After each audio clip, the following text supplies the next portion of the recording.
Baik, Assalamualaikum warahmatullahi wabarakatuh. Kami dari kelompok 4 akan menjelaskan visualisasi data tugas besar statistika dengan saya Muhammad Rafiq Asatya Purnomo, Arinza Aurelvia, Soraya Haidar Salma, dan Zaki Fatur Rahman. Lanjut ke PPT-nya.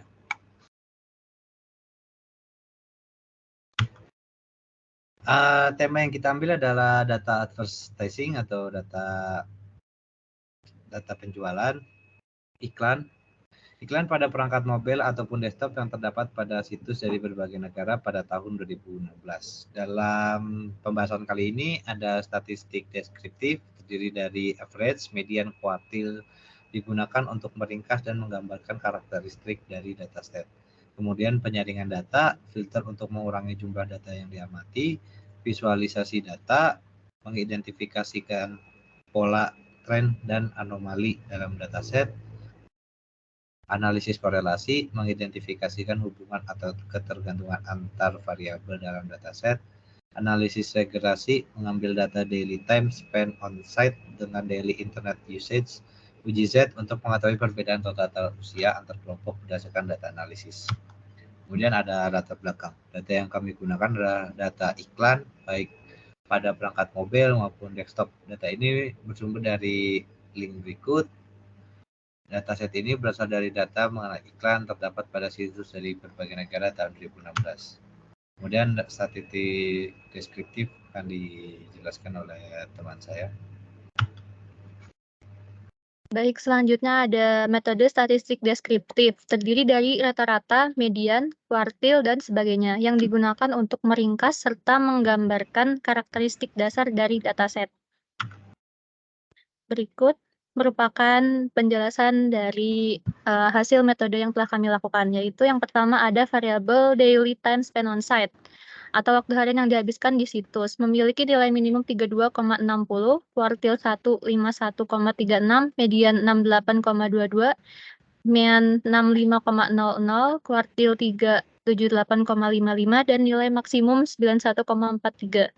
Kemudian ada age atau usia, memiliki nilai minimum 19,00, kuartil 1 29,00, median 35,00, min 36,01, kuartil 3 42,00, dan nilai maksimum 61,00. Kemudian area income atau pendapatan daerah memiliki nilai minimum 13,996, kuartil 1 47032, median 57012, min 55000, kuartil 3 65471, dan nilai maksimum 79485. Kemudian daily internet usage atau penggunaan internet harian memiliki nilai minimum 104,8, kuartil 1 138,8, median 183,1, min 180,0, kuartil 3 218,8, dan nilai maksimum 270,0. Kemudian mail memiliki nilai minimum 0, kuartil 1 0, median 0, min 0,481, kuartil 3 1000, 1,000, 0, dan nilai maksimum 1,000. Click on Add memiliki nilai minimum 0,0, kuartil 1 0,0, median 0,5, min 0,5, kuartil 3 1,0, dan nilai maksimum 1,0. Kemudian add topic line, karena data pada variabel ini bukan merupakan data kuantitatif, jadi hanya dapat diketahui length, panjang dengan nilai 1000, serta class dan mode yang bernilai karakter. Begitu juga dengan variabel city dan country serta timestamp. Oke, berikutnya ada penyaringan data. Metode ini melibatkan penerapan filter atau kriteria tertentu untuk mengurangi jumlah data yang diamati. Dengan menghilangkan data yang tidak relevan atau tidak penting, penyaringan data membantu dalam fokus ada aspek-aspek tertentu dari dataset yang perlu dipelajari lebih lanjut. Berikut kami ambil contoh boxplot pendapatan area. Melalui visualisasi boxplot pada variabel pendapatan area, didapat bahwa data tersebut memiliki distribusi negatif skewness dikarenakan nilai median atau kuartil 2 yang cenderung mendekati bagian atas dan panjang whisker bagian bawah lebih panjang dibanding dengan whisker bagian atas. Berikut adalah hasil setelah memfilter variabel pendapatan area. Yang ketiga, visualisasi data akan disampaikan oleh teman saya.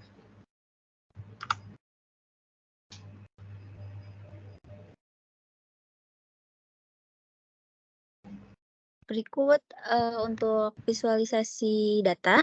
Metode ini membantu dalam mengidentifikasi pola, tren, dan anomali dalam dataset. Data yang divisualisasi adalah data penggunaan internet harian, usia pengguna internet, dan waktu harian yang dihabiskan di situs. Di sini kami menggunakan histogram. Berikut adalah histogram usia pengguna internet. Berdasarkan dari hasil usia pengguna internet, data tersebut cenderung naik ke kiri, kemudian turun dan memiliki positive skewness. Selain itu, variabel usia pengguna memiliki nilai modus, yaitu antara 30 sampai 35.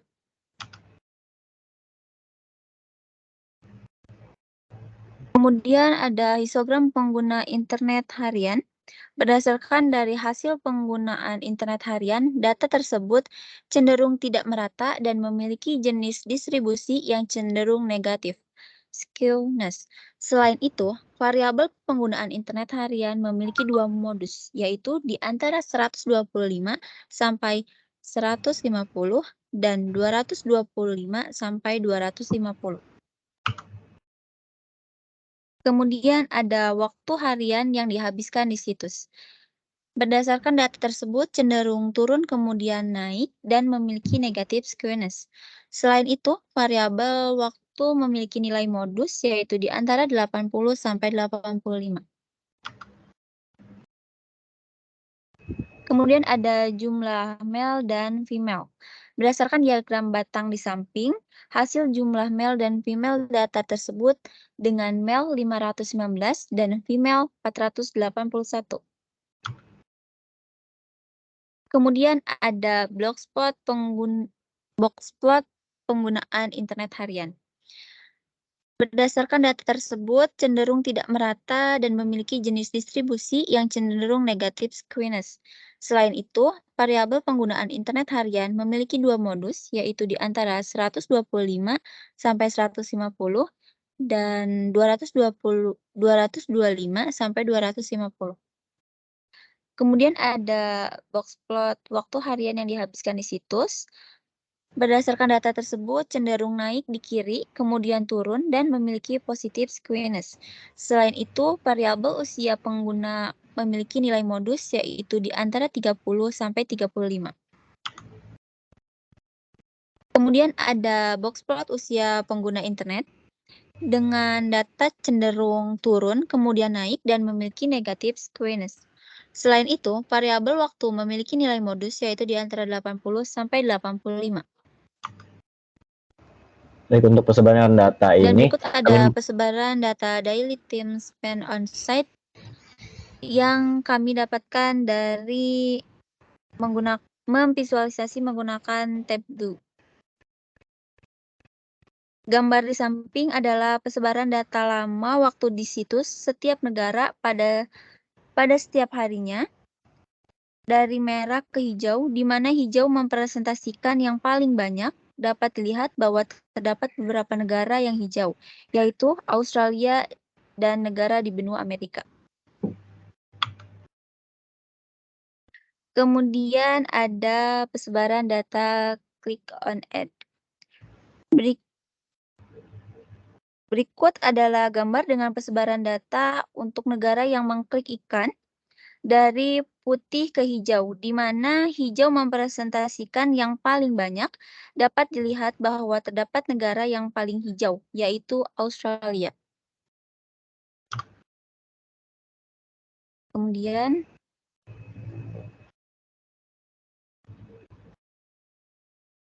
ada persebaran data area income, adalah pendapatan iklan tiap negara dari kuning ke hijau, di mana hijau mempresentasikan yang paling banyak.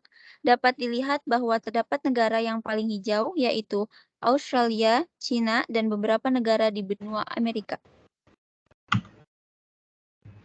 Yang keempat ada analisis korelasi.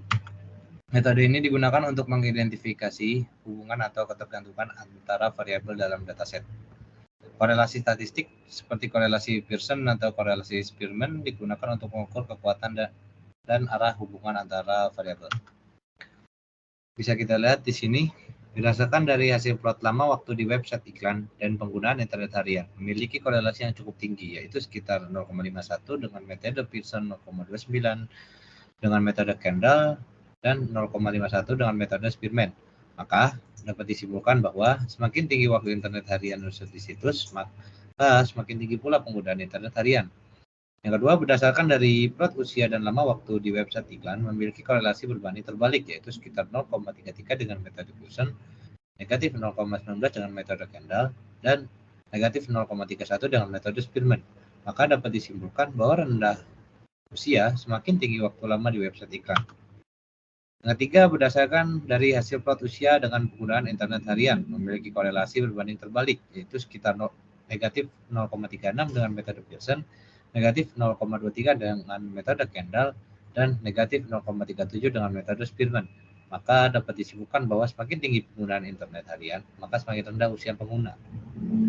Yang keempat, berdasarkan dari hasil plot lama waktu di website iklan dengan pendapatan daerah memiliki korelasi rendah, yaitu sekitar 0,31 dengan metode Pearson, 0,16 dengan metode Kendall, dan 0,28 dengan metode Spearman.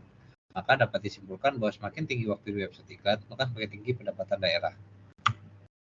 Yang terakhir, berdasarkan dari hasil plot usia dalam pendapatan daerah memiliki korelasi hampir tidak sama sekali, karena korelasi mendekati 0, yaitu sekitar negatif 0,18 dengan metode Pearson, negatif 0,08 dengan metode Kendall, dan negatif 0,13 dengan metode Spearman. Tidak ada kesimpulan. Yang berikutnya adalah analisis regresi. Baik, untuk analisis regresi kami mengambil data daily time spent on site dengan daily internet usage karena korelasi dari kedua variabel tersebut paling besar daripada yang lain. Dari hasil tersebut dapat dilihat rumusnya adalah Y sama dengan 86.686,641 ditambah 1,436X. Perhatikan bahwa koefisien X pada model regresi yang diperoleh adalah positif. Ini artinya terdapat hubungan yang positif antara daily time spent on X, on-site, dan daily internet usage. Dengan kata lain, semakin tinggi waktu internet harian user di situs, maka semakin tinggi pula penggunaan internet harian. Hasil ini sesuai dengan hasil korelasi yang telah kita peroleh sebelumnya. Untuk uji Z, kami mengambil hipotesis bahwa rata-rata usia tidak sama dengan rata-rata usia male mengklik ad. Dengan H0 adalah rata-rata usia mengklik ad sama dengan rata-rata usia male mengklik ad. Di sini dapat melihat Z-score adalah min 17,87857 dan P-value sama dengan 0. Dapat disimpulkan bahwa ada perbedaan yang signifikan dalam rata-rata usia antara kelompok tersebut berdasarkan data analisis. Kode yang kami gunakan pada saat membuat tugas besar ini.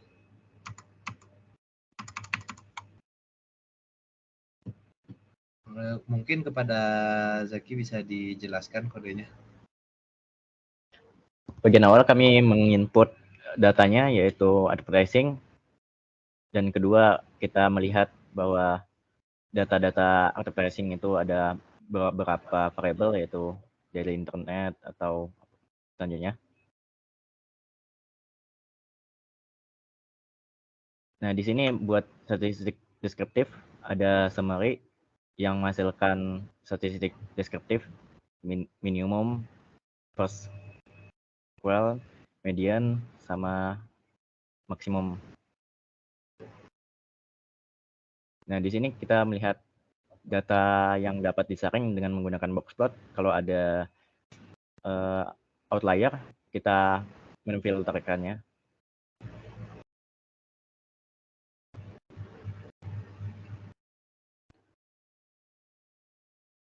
Di sini kita menggunakan histogram untuk memvisualisasi data sama batang, diagram batang. Di sini juga kita menggunakan scatter plot dan juga menentukan nilai korelasi dengan korelasi metode Pearson, Kendall, dan Spearman. Di sini juga buat untuk uji Z dan juga analisis regresi. Baik, terima kasih kepada Saudara Zaki yang sudah menjelaskan kodenya. Baiklah, sekian presentasi dari kelompok kami. Kami tutup dengan sebuah pantun, nonton TV mencari berita, melihat Zaki membeli kartu. Maaf bila ada salah kata. Wassalamualaikum warahmatullahi wabarakatuh.